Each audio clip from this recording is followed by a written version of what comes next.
Good evening, everyone. A very happy Christmas to all of you. And my name is Amit. I'm talking to you from our ashram here in Delhi.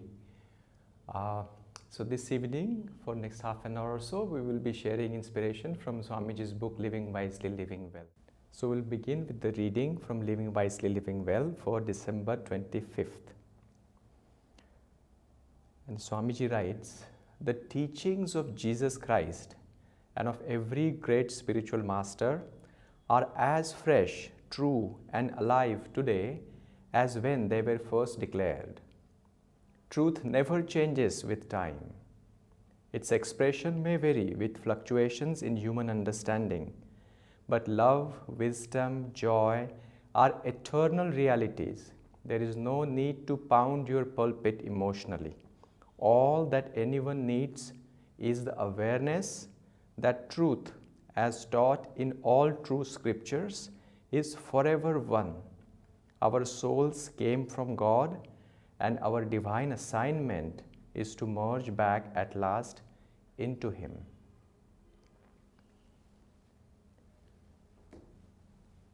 Truth never changes with time, Swamiji says, but then one also wonders, there are so many expressions, isn't it? When Master Paramahansa Yogananda ji was asked a question about his teaching, he was asked, are you bringing a new religion? To which he said, the answer was no, I'm not bringing a new religion, but I am bringing a new expression.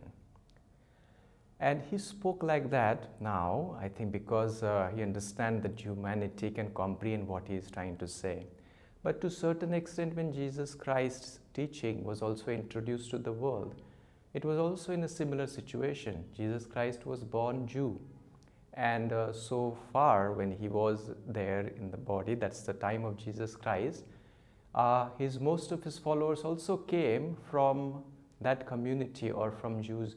He had followers from all over. But what he brought is a more expanded understanding of what was followed till that moment. He felt, or on a larger extent, God felt it was a need for humanity to expand their own understanding. And that's where Jesus Christ's teachings come into picture. And so even if he says the same thing, that I didn't bring necessarily a different religion, but a more expanded understanding of the same religion, same truths. And we will talk more later in the path. What are those truths we talk about? These teachings are also very personal. In our path, we have many line of gurus. Swami Sri Yukteswar, who is Yoganandaji's gurus, and then Lahari Mahashaya, and then Babaji as well. All these also shared the teaching or shared these truths with their disciples in a very different ways. Lahari Mahashaya especially had thousands of disciples, but he also had a unique way of guiding his disciples in different ways, based on their temperaments, based on what is particularly right for a particular person. And at times, from a neutral perspective, if you look at them, they also seemed contradictory. But were they so? No, only the masters knew what is the right for a particular disciple. There's another story which you probably have heard from the life of Paramahansa Yogananda ji. A very curious or inquisitive person came to ask him few questions. And after a first few interaction, Paramahansa Yogananda ji realized this person is very intellectual. There's nothing that he felt he could share. So he asked this question, and then Paramahansa Yogananda ji says, love God, was his answer. So this person didn't feel, okay, maybe this question probably was too difficult for him. So he asked something else. Paramahansa Yogananda still didn't feel any opening. So to that, again, he answered same way, love God, with a little more intensity. This guy is sort of getting flustered, like what's going on here? And so he again puts forward third question, again with more intensity from his part. And to which Yogananda ji finally again very strongly says, love God, and then just walks off from that space. Now, one way to look at it is he just wanted that person to have his own time, but he also gave answer to that person. if you think it that way. A book that his guru, Sri Yukteswarji, has written, where he says, that book is very difficult, by the way, to read. It's called Holy Science. But part of it, again, in his own intellectual or Gyan Yogi way, Yukteswarji writes that book, but he precisely tells that not a single step can be taken on the spiritual path unless your heart is involved. There's a natural yearning in your heart. And what it means is, like, it cannot be understood. The truths that we talk about, the questions that we ponder around life, they cannot be understood by our tiny minds. But they can be understood something much more space, which is much more deeper within us. And that for that purpose, our heart has to be open and be involved in a very large degree. And when they work in tandem, when hand in hand, there's a possibility. Now we can march on the journey. When Yoganandaji looked at this person, they realized that he probably has that curiosity. Something brought him to his door, so that part is covered. But the way the questions were coming, it was mostly from his mind. He says, like, but you need the other faculty, which is the heart. And love God, he was inviting him to consider that faculty as well. Because till that faculty is involved, the answers won't be comprehended. Another time, Sri Yukteswarji tells that the consciousness that asks this question won't understand the answer coming to it. Because the answers that we seek can be felt only in our intuitive understanding. So even in that case, we can say that Yoganandaji was giving him a very particular kind of instruction. And precisely what that person probably was needed at that time. If at different times, different interviewers came to Yoganandaji, and then he had been very supportive and vocal about that. There is also a book written about Yoganandaji's entire lifespan, and that's talks about many different encounters. So it is not that he was reluctant, it is just he was trying to help in different ways. And so are the masters. No? The teachings is very individual, very personal, given in a very different flavors, so that devotees at different phases of their life, based on whatever different understanding they have, can find meaning, inspiration, and ways to connect with it. Swami Kriyananda, who was Paramahansa Yoganandaji's disciple, when Yoganandaji told him, oh, your job will be to lecture, to write. So to which Kriyanandaji asked, why, master, you have written books and I think they are enough. To which Yogananda answers, no, far more is needed. Far more is needed. And then Kriyanandaji took it to heart and went on to write around 150 books. His books are not repetitive. What do they address? They address making spirituality practical. It doesn't matter what is your life goal or what is the placement of your life. Wherever life has placed you, there is a journey for you from there and then at this very moment. Not when your life responsibilities are over or anything like that. And why? Because again, the same thing, the truth is the same, but his expression needs to be made tangible to people for where they are, because they can catch it for whatever end which Swamiji and all these disciples of masters, including masters, make it tangible, make it accessible to people, and then that could be their doorway to the final ultimate. In time, it will come, but that expression is absolutely, absolutely needed. There is a movie I personally like, is about from the life of Saint Tukaram. Now there are two versions of this movie. There's one very old version, and Swamiji didn't quite like that movie. Though Saint Tukaram he sort of appreciated, but that movie he felt, well, there's nothing in that character of that saint. And the newer version, the very recent version, again the same character is there, but in a very different way it is expressed. Now I felt I understand what Swami says, because in the old version, the way they showed Tukaram was very feeble, very meek kind of a person, like almost like a victim to life. But in the new one, These are the same circumstances, you see, but in the same circumstances, they display more an authority that Tukaramji has on those situations, something which resonates more in terms of how we understand spirituality.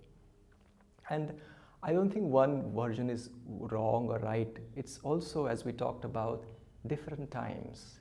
We probably have, we see around ourselves also, there's a lot of we feel that there's a lot of progression. Yukteswarji says we are in Dwapara Yuga, meaning it is an age when humanity as a whole is evolving in the consciousness, and as a result, we can question and we can understand the same principles, even the same personalities, the same truths, even these saints represent in a much more subtle ways. And I appreciated that effort in the new one as compared to the old one. Now,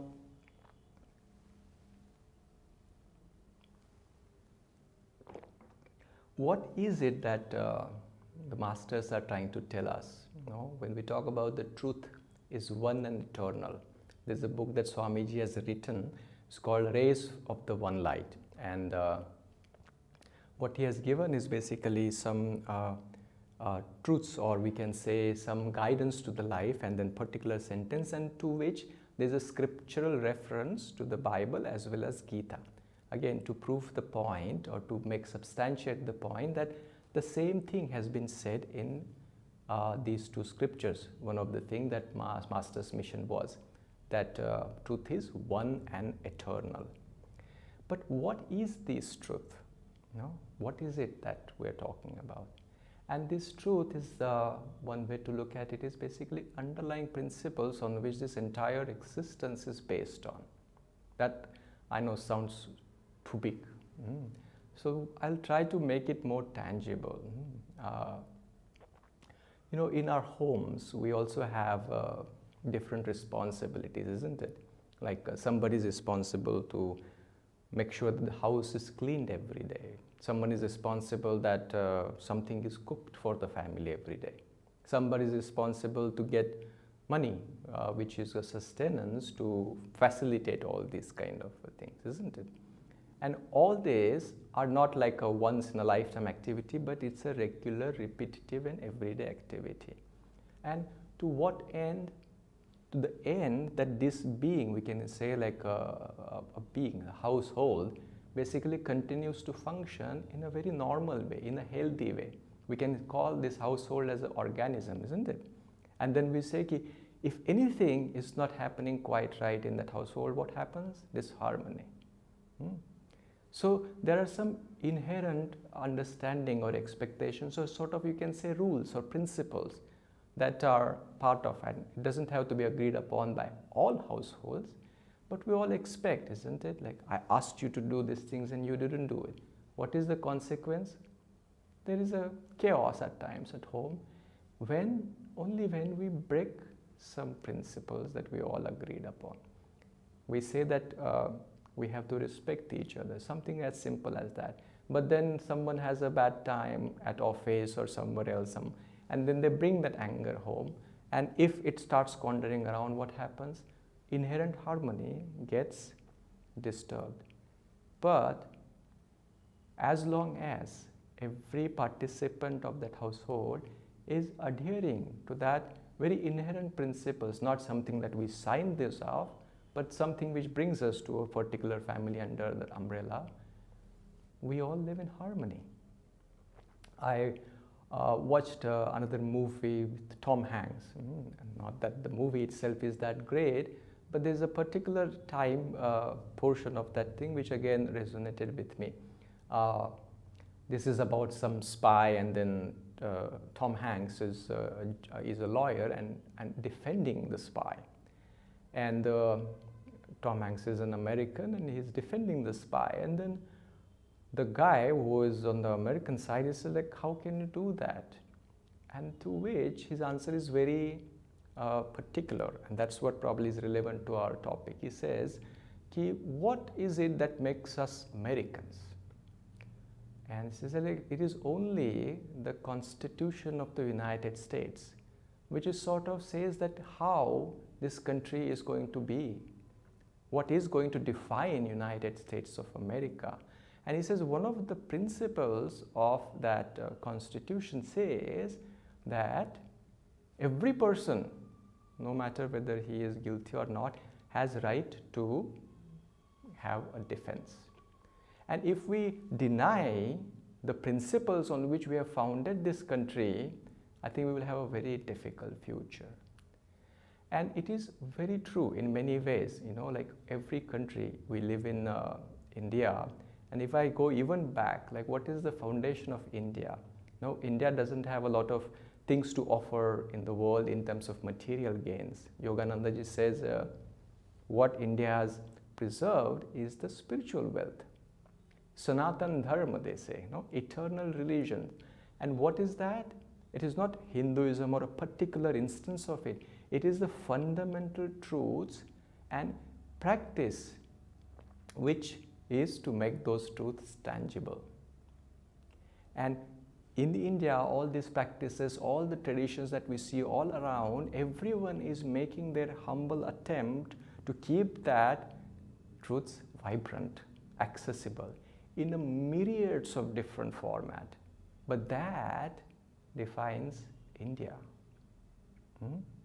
Isn't it beautiful? Now, you see, and that's where our unity also comes from in India, particularly, if I have to say something. Now, these principles as we talk about, then is that it? How, based on all this, like we talked about governance of house, governance of country, and it is largely working to the extent fine, isn't it? As long as people stick to the principles, which most people likely do. It's not that every day we go out and then we feel that there is a trouble that is coming at our way, right? Largely we are at peace. I know there are countries which aren't, but those who are probably listening to that, you and me, we enjoy this enjoy this freedom and then a peaceful existence to a great extent. And this is thanks to something which someone has done in the past. Now, to make it more larger, we are responsible for governing this world, as we say, but what is larger than that? We talked about Earth as one of the planets, and then we go to just surrounding us. There are more planets than us, and we also know that there is a lot of movement going on. They're not static. The Earth that we are seemingly very solidly sitting at this moment is also rotating at this very moment, not just around herself, but also in a much larger orbit. And not only Earth, but all the other planets are also doing some kind of an orbit. Now this is happening not today, not yesterday, this is happening all the time. All the time till the time that we can think of, and it's probably going to continue for a long time as well. There's no break in there. Today is a bad time, I'm tired. Yesterday was Christmas, so today I will stop rotating for some time. It doesn't work that way, isn't it? It just goes on and on. And are there any accidents? There are no accidents. Can you think of for one particular moment, like either Earth stops or all of a sudden the sun sort of just disappears somewhere, says like, I'm going to take a break? It doesn't work that way, isn't it? It's always at this very moment, at this very hour, this day has to continue and will continue all the time. And we, as Yogananda says, they're not one. We know science has discovered now there are galaxies. There are more than one galaxy. He said there are billions of galaxies. If you look on a dark night in the sky, we don't have to go and to see billions of galaxies, but just look at the number of stars there. And then it's like, this is huge. It's humblingly huge for a human mind to solve or design a system which can sustain without a break, without a fail. But it is doing it. It doesn't require or it doesn't wait for a human mind to comprehend it. It just continues. And what is it that is governing that force? And that is what we are trying to look at it. It's a humongous intelligence. It is not something very tiny, but it's a massive, massive intelligence. And many a times we call it God, we call it omnipresent spirit, but that intelligence has answers to it all. So when we talk about eternal truths, we talk about the truths which govern this universe. We talk about some things which basically bind in some ways all of us together through that existence. And then what the masters bring to us is a way so that our existence also brings in harmony to that. You see that intelligence is already there. But when we try to connect and tune into that intelligence, it makes it much easier. When we talk about the harmony in household, we adhere to the principles. So the Master's teachings, Jesus' teaching, what Yogananda ji brought, just gives us different ways by which what? We can tune ourselves to those principles which these guys have discovered, which always exist. Patanjali has come up with Ashtanga Yoga. The first two phases of Ashtanga Yoga is Yam and Niyam, where it talks about, be truthful, be ahimsavadi, be non-violent, do not hurt someone. Again, if you just look at it, if it is the same intelligence which is basically sustaining not only the galaxies which are very remote, you and me, at this very moment, and you hit someone or even hurt someone, who is hurting whom? And even if we don't comprehend that, if we do it, where is the acknowledgement comes from? When we behave in a way which is told by the Master, it is not that we get an acknowledgement from someone else that I am proud of you.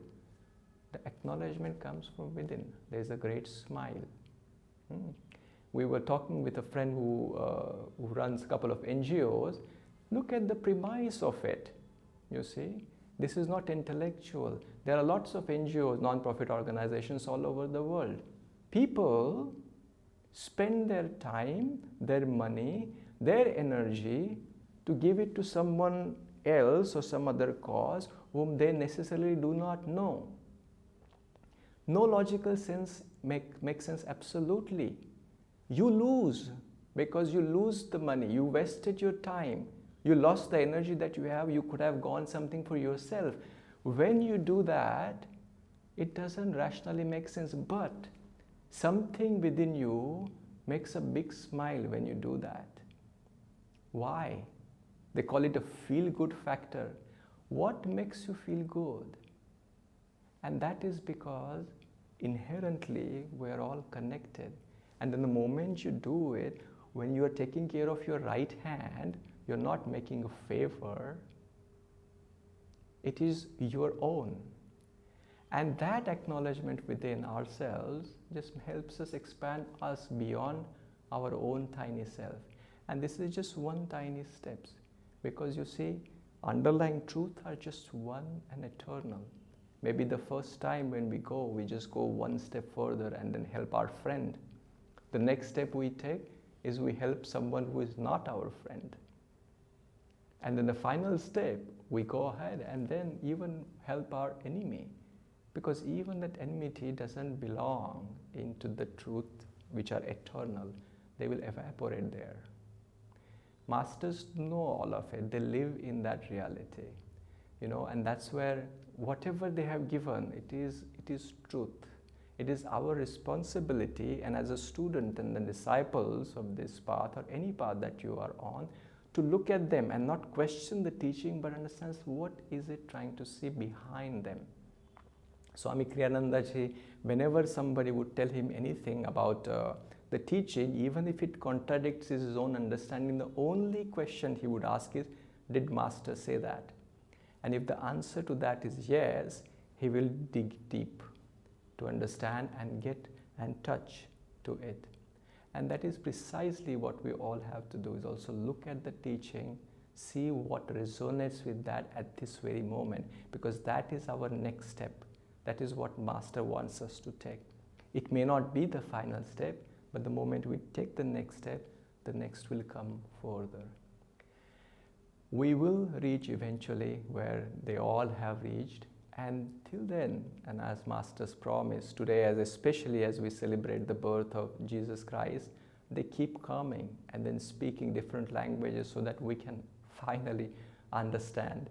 And this is a great, great compassion from their part to keep doing it so that their children can reach to the shore, be with one with that truth that they all are waiting for us there as well. So thank you all for sharing this beautiful time together, and as we celebrate the birth with deepest gratitude towards all these masters, to all paths, for bringing this opportunity, a path or a stairway or a guidance so that we can live our life according to as they help us to. And hopefully as we keep continuing walking our journey towards it, one day we will meet them where they are. Joy to you.